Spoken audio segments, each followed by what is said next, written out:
Along the sun-drenched coast of West Africa, cradled by the shadows of ancient kingdoms, lies a strip of red earth that challenges everything you think you know about spirit, survival, and home. To the outside world, the word voodoo evokes dark whispers of Hollywood cinema, of curses, shadows, and fear.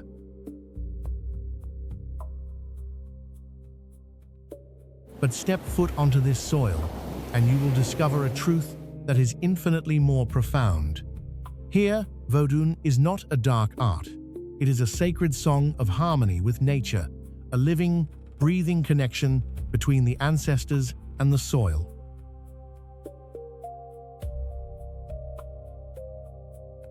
Farther inland, this mystic world defies gravity itself. Amidst the quiet waters of Lake Nokoué, a fortress of bamboo and wood rises from the depths Ganvié, the largest floating village in Africa, born centuries ago as a sanctuary of freedom from the slave trade. On this water, life does not just exist. It glides to the timeless rhythm of hand-carved paddles.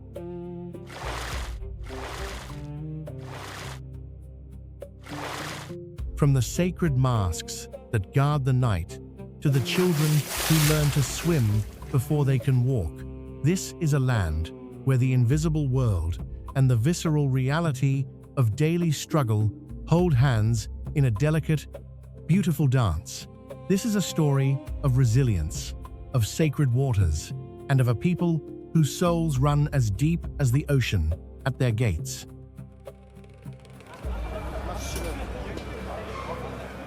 This is the story of life in Benin.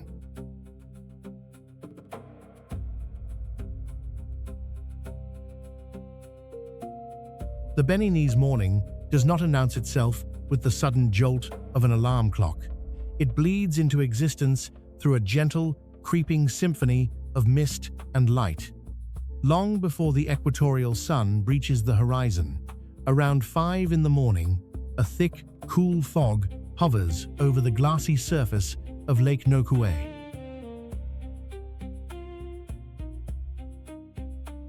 Here, in the floating village of Ganvié, the awakening is a whispered secret. The air is thick with the scent of damp wood, morning dew, and the faint, sweet trace of charcoal smoke drifting from stilted kitchens. The silence is broken only by the soft, rhythmic thwack swoosh of wooden paddles carving through the dark water as solitary fishermen cast their nets into the deep, hoping for a bountiful catch before dawn fully breaks.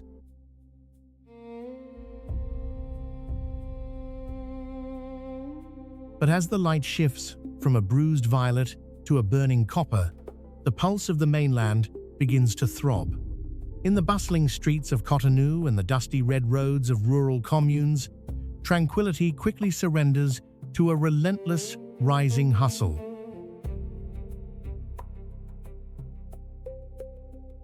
The heavy, rhythmic thud of wooden pestles, crushing yams, echoes from open courtyards, a percussive heartbeat that has defined the West African morning for centuries. The scent of frying dough, the rich, earthy aroma of amiwo, red corn dough, and the sharp tang of palm oil begin to weave through the narrow alleyways, calling hungry workers to roadside stalls.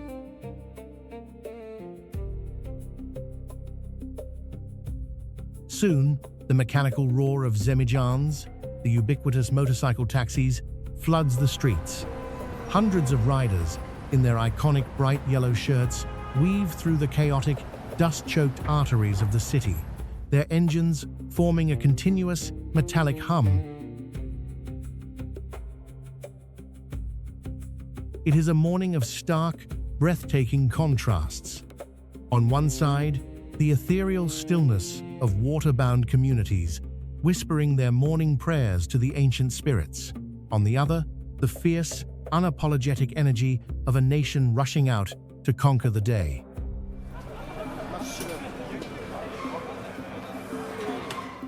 In these fragile, fleeting hours between darkness and full daylight, you do not just observe Benin, you breathe it in. You feel the vibration of the red earth underfoot, the cool kiss of the lake breeze, and the undeniable, vibrant pulse of a people stepping into the light.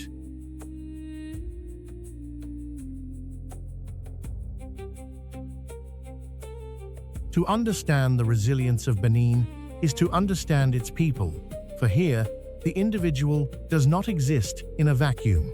Life is fundamentally, immutably communal. The concept of family extends far beyond the nuclear unit. It is a sprawling, deeply interconnected web of aunts, uncles, cousins, and neighbors, all bound by an unspoken pact of mutual survival and shared joy.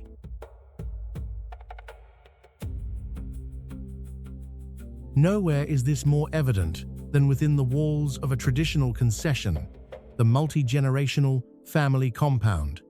Step inside the rusted iron gates or the low mud brick walls, and the boundaries of private space dissolve into a fluid, chaotic, and deeply affectionate shared existence.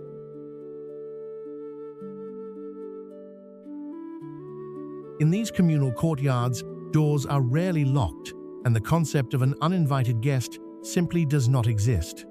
When a meal is prepared, often a massive, steaming pot of pate, a thick dough, and okra soup, it is never cooked just for the immediate household.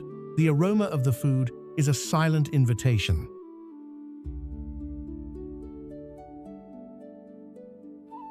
Grandmothers, the revered matriarchs of the compound, preside over the cooking fires, their worn hands expertly stirring the pots while dispensing wisdom, scolding misbehaving children, and recounting the genealogies of the clan.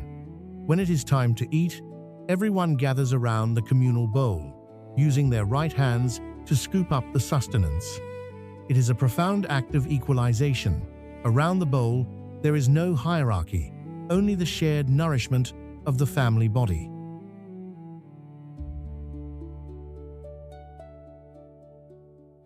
This inherent togetherness serves as the strongest, most vital safety net in a society where formal social security is virtually non-existent.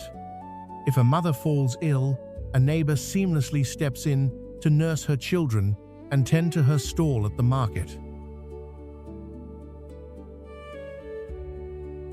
If a young man needs capital to start a small business or repair his motorcycle, the extended family pools their meager resources to provide it, expecting no formal contract, only the return of loyalty and care when the tide turns.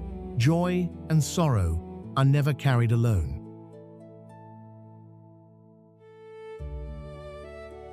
A wedding is not a private ceremony, but a neighborhood festival, a kaleidoscope of vibrant wax prints, rhythmic drumming, and collective elation.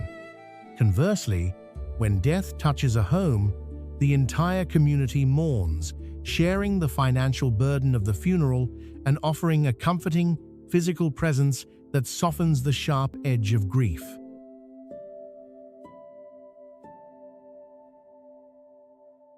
Yet, the deepest connections in Benin are not merely between the living. The societal fabric is woven tightly with threads of reverence for those who came before. The ancestors are not distant memories confined to history books. They are active, present participants in daily life.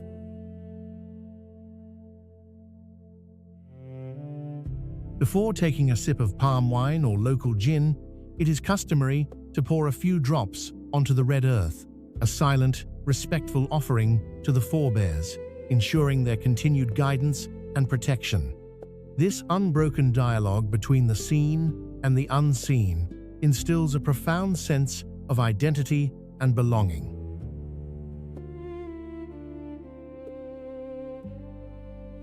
In Benin, you are never truly alone.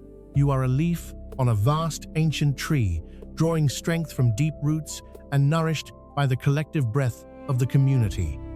It is this unbreakable human connection, this fierce, uncompromising dedication to one another that fortifies the Beninese spirit against the relentless friction of the modern world.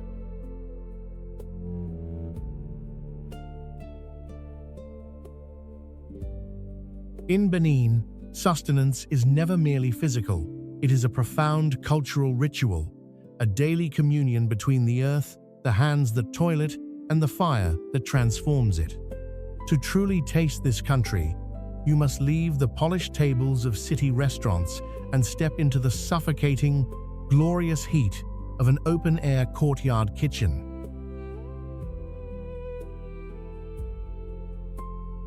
Here, cooking is an act of endurance and immense love. The air shimmers with the intense, radiating heat of a charcoal fire, crackling fiercely within a blackened clay brazier. A drop of sweat gathers on the brow of the matriarch as she leans over a massive cast-iron pot, her face glowing in the firelight.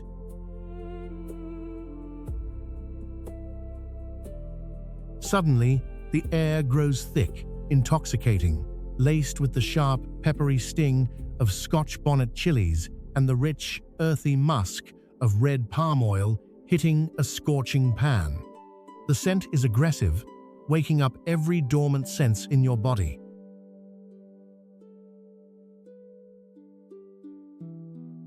Nearby, a heavy wooden pestle strikes a giant mortar with a rhythmic, bone-rattling thud, thud, thud. It takes raw, muscular power to pound boiled yams into igname pilé, a silky, dense, and elastic mound of pure comfort. When the meal is finally ready, it is a visceral masterpiece.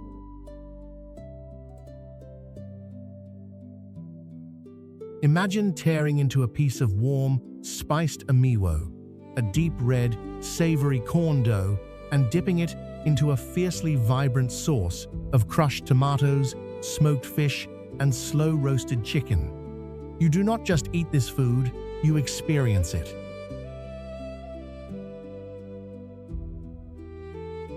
You feel the blistering heat radiating from the communal bowl, your fingers stained with the golden hue of palm oil, and you taste the unmistakable, bitter kiss of the wood smoke woven into the very fabric of the meal. It is wild, unapologetically bold, and deeply satisfying.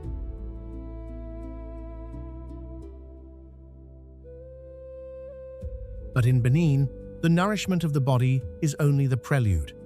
As the sun dips below the horizon, painting the West African sky in bruised shades of indigo and burnt orange, the physical world begins to surrender to the spiritual.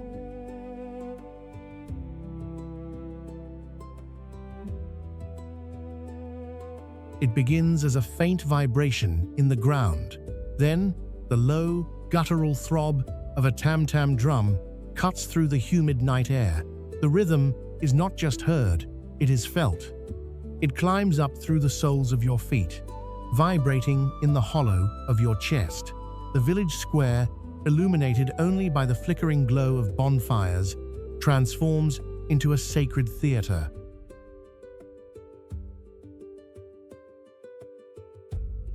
Suddenly, the dust of the red earth is kicked into a swirling frenzy. The Zangbeto, the ancient voodoo guardians of the night, enter the circle. They are towering, faceless cones of dyed raffia, spinning with a violent, hypnotic speed that defies human physics.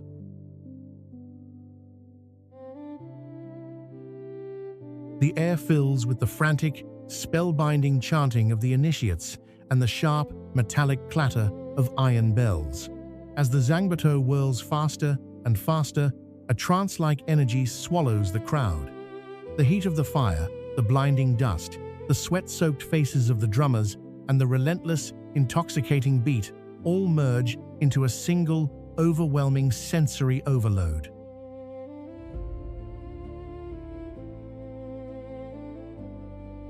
This is not a choreographed performance for the lenses of foreign cameras. It is a raw, visceral manifestation of faith. It is the invisible world tearing through the veil of reality, asserting its power over the night. The villagers do not just watch the spirits, they breathe with them, dance with them, and seek their protection against the uncertainties of tomorrow.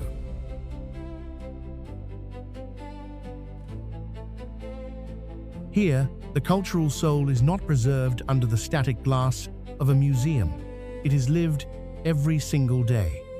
It is sweated out over roaring open fires, swallowed in mouthfuls of spicy red dough, and danced into the dust under a starless sky.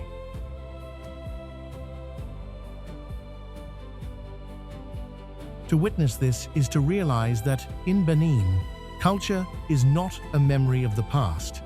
It is the very blood that keeps the present alive.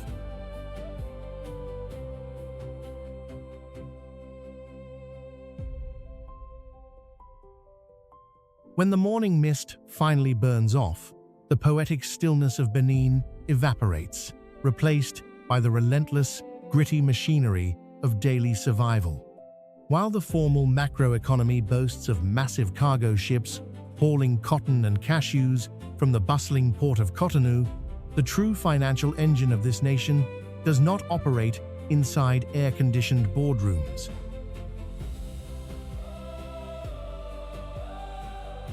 It roars, sweats, and bleeds on the sun-baked streets and the muddy riverbanks.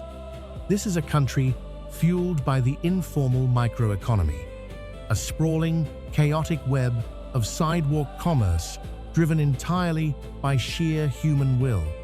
To witness this raw entrepreneurial spirit, one must step into the staggering labyrinth of Dantokpa, one of West Africa's largest open-air markets. It is an immediate, overwhelming assault on the senses.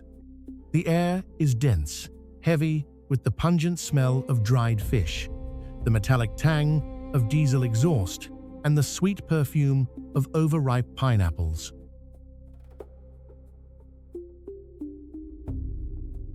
Under a claustrophobic patchwork canopy of tarpaulins and rusted corrugated iron, formidable women rule the trade. With babies strapped tightly to their backs in vibrant Ankara fabrics, they balance massive woven baskets of goods perfectly on their heads, navigating the suffocating crowds with the astonishing grace of tightrope walkers.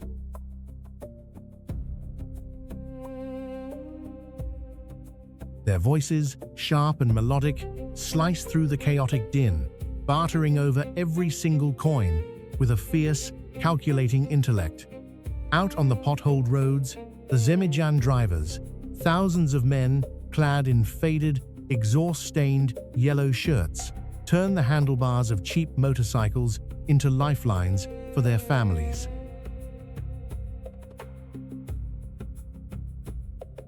They swallow the choking red dust and endure the blistering midday heat, weaving dangerously between overloaded transport trucks to earn just a handful of CFA francs.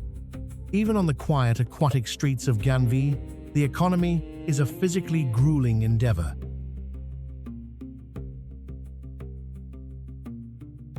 Women paddle heavy wooden pirogues laden with silvery tilapia and firewood, trading boat to boat under an unforgiving, scorching sun.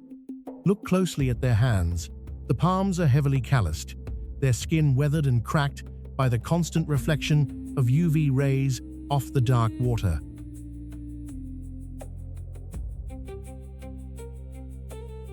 There is no minimum wage here, no corporate safety net, and no paid sick leave. If you do not hustle today, your family simply does not eat tonight. Yet, within this relentless daily grind, there is an astounding lack of self-pity.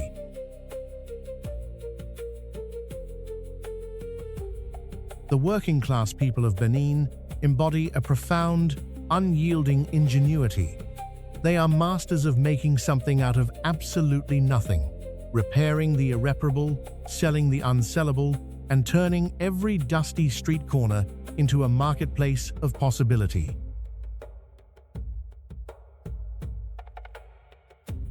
Their labor is not a tragedy to be pitied by outsiders. It is a raw, powerful testament to the indestructible dignity of a people who refuse to be defeated by circumstance.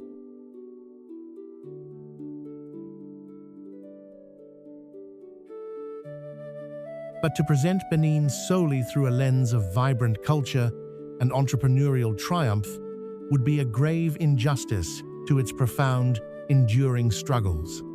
This is not a flawless, romanticized paradise. It is a nation that carries the immense, agonizing weight of historical trauma, grappling every single day with the harsh, biting realities of the developing world.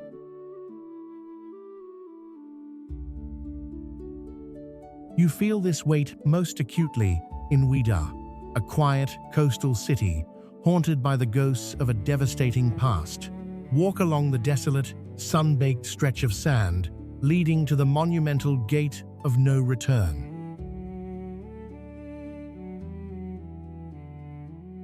The ocean breeze here does not whisper of tropical vacations. It howls with the memory of millions of enslaved Africans who were chained, stripped of their names, and marched into the dark bellies of ships, never to see their homeland again.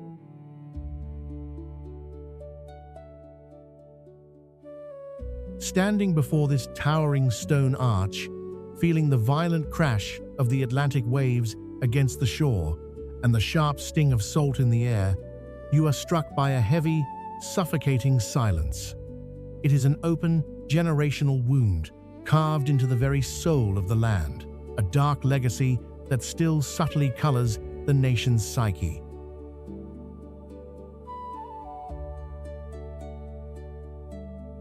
Yet, the challenges of Benin are not confined to the ghosts of history.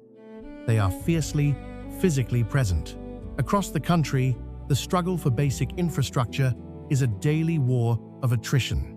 In the sweltering heat of the evening, entire neighborhoods are routinely plunged into pitch-black darkness by a fragile, failing power grid.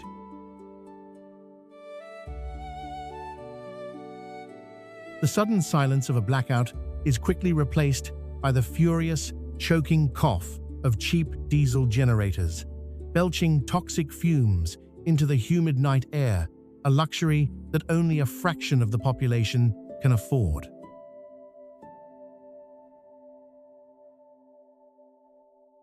In the rural hinterlands, the battle is even more elemental. The fight for clean water. Women and young girls spend grueling hours walking miles along sun-scorched dirt paths, balancing heavy yellow plastic jerry cans on their heads.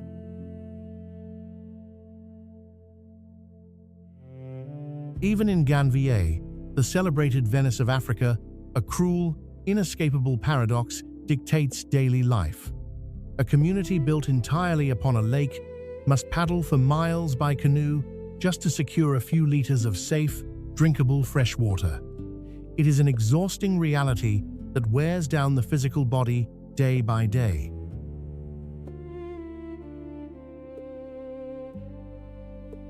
These infrastructural failures fuel a quiet, modern tragedy, a heartbreaking brain drain. Today, thousands of bright, educated young Beninese graduate into a stagnant, suffocating job market. To survive, to build a future, they are forced into agonizing choices, looking across borders toward Europe or wealthier neighboring nations.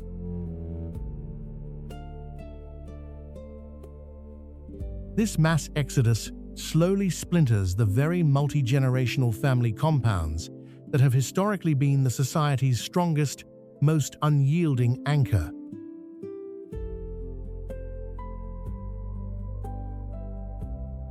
Life in Benin is a constant, relentless negotiation with hardship.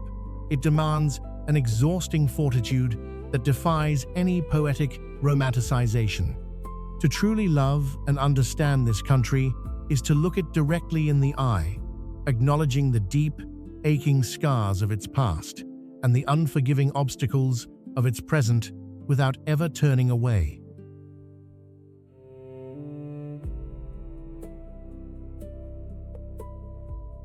With all these relentless challenges, with the ghosts of history whispering from the coast and the brutal friction of modern survival grinding against their daily lives, a profound question echoes in the humid air. Why do they choose to stay?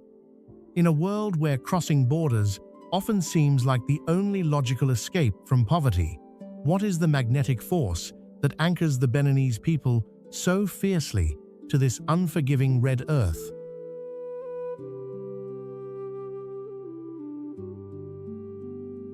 The answer cannot be found in economic ledgers or political promises. It is woven into the very fabric of their soul. They stay because the dirt beneath their feet is not merely soil, it is the physical continuation of their ancestors, breathing and alive.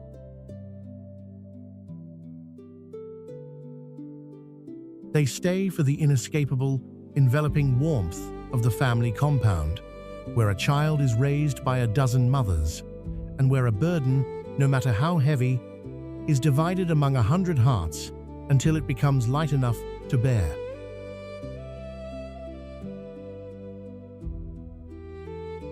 They stay for the familiar, bitter taste of wood smoke in their evening meals, and for the undeniable thrill of the tam-tam drums that vibrate through their chests under the starless night. When the zangbeto spins into the firelight, kicking up the dust of ages, it whispers a fierce, ancient truth. You belong here. You are part of a sacred, unbreakable continuum.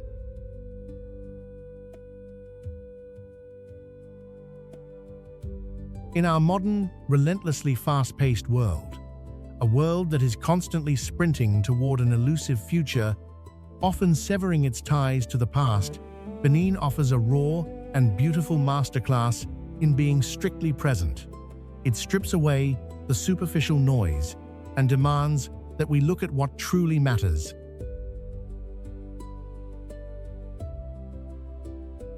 It teaches us that authentic wealth is not measured by the speed of our internet connections or the height of our concrete skylines, but by the profound depth of our roots. It shows us how to carve joy out of hardship, how to find absolute peace in a shared bowl of food, and how to dance fiercely in the dark.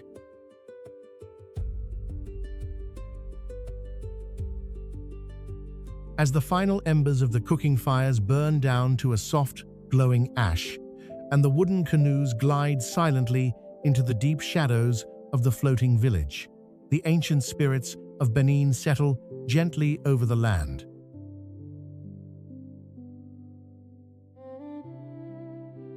And in that perfect, breathless silence, you finally realize this is not just a place to survive, this is a place to live.